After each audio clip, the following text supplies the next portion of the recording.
Hi, I am Emily, an autistic activist, here to introduce the Activate project, a project co-funded by Erasmus Plus and created by autistic individuals for autistic youth.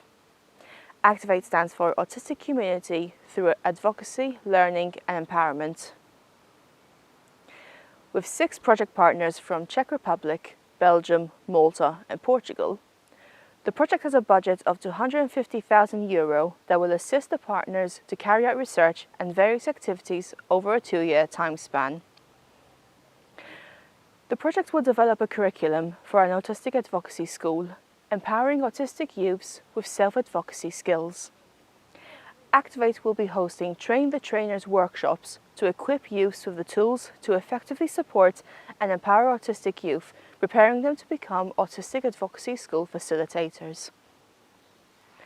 Participants will then be able to apply these skills to self-advocate, which will engage policymakers and advocacy groups to influence inclusive practices on a national and a European level.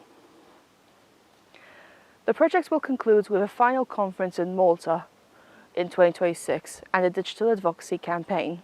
Thank you, and we look forward to keeping you updated with the progress of our project Activate.